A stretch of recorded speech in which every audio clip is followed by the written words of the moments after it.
Take a sip of coffee. Oh yeah, nice and cold. All right, what's going on, guys? Sean Don is back with another episode of my weekly training vlog. Lots of good stuff in this week, I think. I got 15 minutes to ramble. My rambling skills are getting better. So let's see what I can dump out of my brain for you guys to learn this week. So Monday, day one. If you guys recall from last week's training vlog, which is technically 10 days ago at this point because I got lazy. I wouldn't say lazy. On Saturday or Sunday, I went to the beach and had fun. I relaxed. It was great. But then also didn't have any time to edit this video. And now it's Thursday and I finally have time to edit this video. So here we are. But back to my original statement. Monday, yeah. So last week's training vlog, on Saturday I did that whole Paul Rabel lacrosse camp thing and ended up throwing pretty hard on Saturday, which is typically not part of the plan. That first week I usually don't go too hard, maybe on day 3 a little bit, but definitely not on day 5. So Monday I was feeling it. My back was super sore from hitting a 3 rep max deadlift on Friday. So Monday and Tuesday were definitely, I was feeling it. My back was a little fatigued, so once again, just taking it easy, trying to groove in the good feels. Nothing crazy. Sprints and stuff continue to feel pretty solid. The whole horizontal movements, my sprints and my broad jumps are feeling pretty decent. Excuse me, but later in the video, you'll see my hurdle hops, my vertical jumps are still not coming around. But all good things come with patience or something like that. I don't know. With last week's 3 rep maxes on muscle snatch and front squat and snatch grip deadlift come easier stuff this week on those lifts. So as you guys can see, 50K 3x5 and 100K 3x6 on front squat. This stuff's pretty easy, just repping it out a little bit. I do some rep max testing later in this week, so it's kind of like a balance. So rather than hitting 4, 5, 6, however many rep maxes in 1 week and totally roasting myself, I split it up over 2 weeks and it makes it much more manageable. And yeah, it's good. Breaks up that intensity and that load. That way, like I said, I don't totally roast myself. That way throwing doesn't go totally down the drain. So moving on, week 6, day 2, Tuesday. Once again, like I said, still feeling pretty rough. Things are starting to feel a little bit better. As you guys can see, technique is a little bit more squared up, if you will, if that makes sense. Still throwing the 14-pound hammer and still working on keeping the hands up and keeping the orbit a little bit flatter around the left side in the entry specifically. But, you know, it's coming. It's going to take a bit. It's the beginning of the year, essentially, and making this sort of big change of keeping your hands up, keeping the ball up in entry is not something that I've been very good at in the past. Typically, as I throw harder, I try to relax more, and the more I relax, which that's a nice oxymoron, the harder I throw, the more I relax. Well, kids, take that as a lesson. Hammer throw is not about going hard. It's about going easy and going hard. I don't know. Giant contradiction, but it makes sense in my brain. So yeah, still trying to keep the hands up and keep the ball flat, and it's still a tough. Definitely got to work on it, especially as special strength develops. I think it'll be a little bit easier going from the 6K to the 14-pound to the 636. That extra 0.3 kilos does feel like quite a bit, and especially like when I'm tired. The second week is usually my most fatigued I am throughout an entire training cycle. The more fatigued I am, the harder it is to keep my hands up and to work on those technical aspects. But I don't know, working through it. Day 2 lifting, once again, more conditioning, more general, mobility circuit, whatever, single leg jumps. 3 sets of 8 here, so we're increasing volume a little bit from the last week. What else was it? I don't know. Conditioning's definitely coming around. Like, I continue to do more and more conditioning, and these workouts are just really so tedious and monotonous. Like, I'm tired of doing so many damn reps. I mean, like, at this point, I don't even get too tired. It just literally takes time. So much time. I don't know, but I think I only have another week on this sort of conditioning block, so things will be easing up here soon. Day 3, Wednesday, my second week throwing 3 days in a row.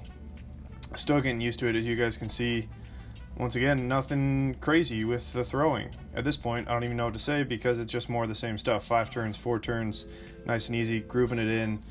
Range throwing, ultimately. Just trying to let the ball accelerate on its own. As you guys can see, I'm really just trying to work the hips into the ball, which might not mean a lot to most of you guys, but I have some slow-mo stuff later in the video that I will try to explain it a little bit better with. We shall see. But once again, typically my third day of throwing in a row is my most fatigued, which makes sense because obviously, I don't know, lots of volume over the previous 2 days is going to make that third day just not as good. But it's good to push through those tired days. That way, you know, you can still execute technique in competition even when you're tired in like later rounds, or even when you're in a heavy training block and you have to go compete, especially when you're in that collegiate setting where you literally compete almost every weekend and you're never really ever fresh. At least not as fresh as you want to be or as fresh as you could be. But that's just, you know, part of the game. Gotta deal with it, I guess. So let's just move on then, I guess. Yeah, like I said, hurdle hops. Still don't have that rhythm. Still don't quite have that pop off the ground. Very not coordinated, but I think it'll come in time. And so yeah, day 3, Wednesday, like I said, some more rep max testing. Today I have Z press, and I was supposed to have split squats, but you guys will see what happens momentarily. Excuse me, the dumbbell Z press continues to be one of the most awkward lifts I've ever done. I've done it before, but doing it with this amount of load, like as a primary exercise, is uncomfortable because I don't have very good hamstring flexibility. As you guys can see, my knees are bent, my hips are underneath me, but I'm almost slightly leaning back, which is kind of the point of it, to engage that core just a little bit more. It's just so freaking hard, man. But yeah, 80 pounds per hand for a 3 rep max. A lackluster 3 rep max if you ask me. I wasn't feeling the best, but yeah. And then here are the split squats, and boom.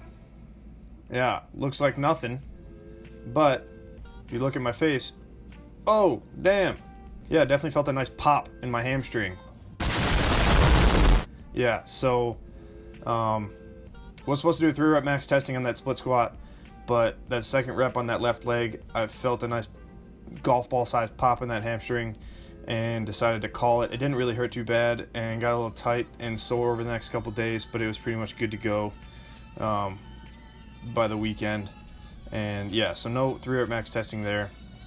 And just want to take this moment to say, just because you get injured doesn't mean you have to stop training. My general mindset is I'm going to continue to do things because movement is good, but obviously you want to be smart about that. So when I do have a small injury like that where I feel a hamstring pop or I strain a muscle or this or that, I try to do as much as possible still within my general plan, but not too much to continue to aggravate the injury. So as you guys will see, well, as you guys just saw, I did my conditioning lift on Thursday, and that helped pump some blood back into it. Nothing really aggravated it too much.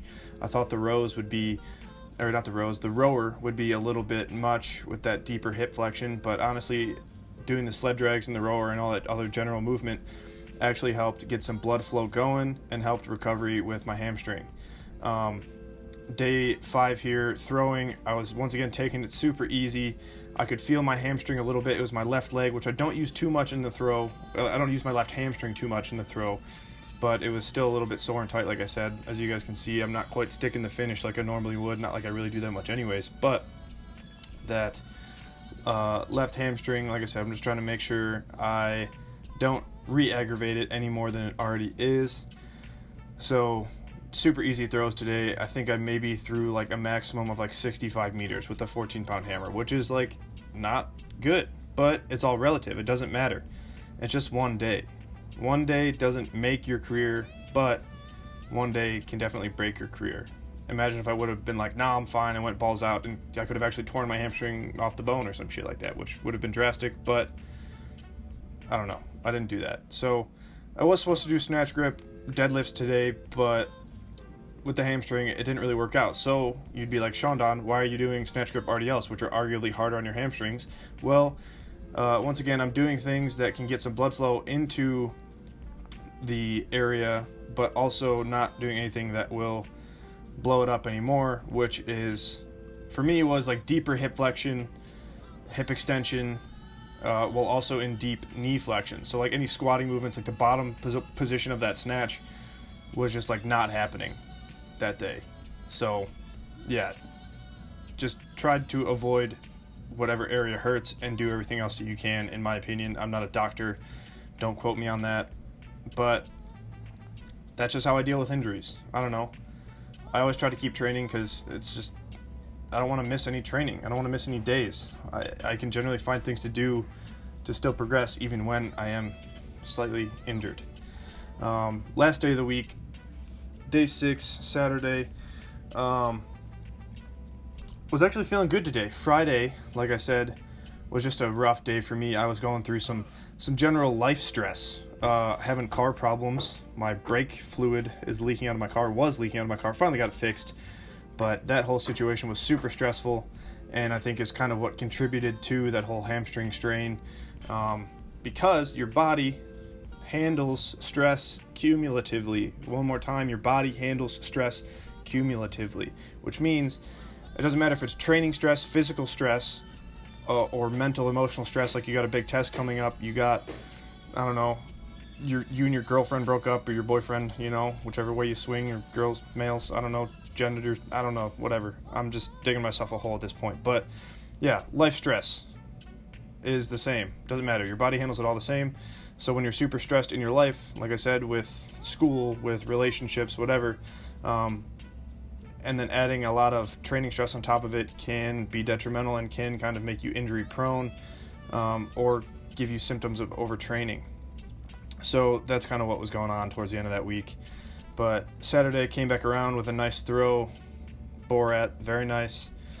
And then yes, this is session 10, which is usually a good session for me. It's a little bit higher intensity.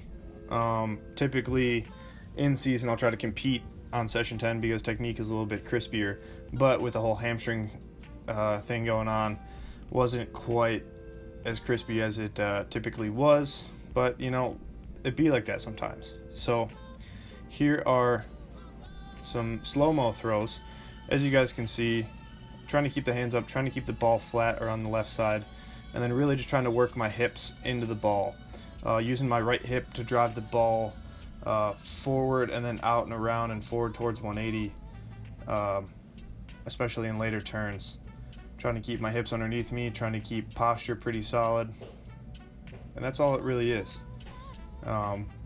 I try to simplify my technique as much as possible, and if I feel those hips working and feel my legs working throughout the throw, it's pretty good. So yeah, lifting, day 6. Had pretty much the same stuff as last week, except now I'm doing 3 rep max back squat. Like I said, my hamstring at this point is pretty much 100%. I'd give it like 97%, and my legs were feeling strong, so I decided to go for a little 3 rep max back squat. Had to bring my stance in a little bit, but it's all good because it felt strong. And as you guys can see, I did 170K for my 3 rep max, probably about 9 RPE. Like I could have got maybe a little bit more, but like I said, with the hamstring, didn't want to push it. What's cool though is this is the most weight I've back squatted ass to grass since like 2015. So your boy's in good shape. Excited to see how much stronger I continue to get, because it's only, you know, it's the end of November. A lot of time, a lot more training to be done. Like I said, this is mostly a work capacity conditioning block and a little bit of testing block, like I said, with all these 3 rep maxes in the weight room. So yeah, and then finishing up with glute ham raises. And I was supposed to do ab rollouts, but once again, general life stress, and felt like I tweaked my ab a little bit on my first set of ab rollouts, which I didn't get on video. But like I said, it's all good now. Feeling 100%, ready to smash this slam session later this week at the end of week 3. So thank you guys for watching. Sean Don, peacing out. Make sure to share this video if you found it valuable. Share it with one person. That's all I ask. Thank you for watching. Until next week, Sean Don, peace and out. Goodbye.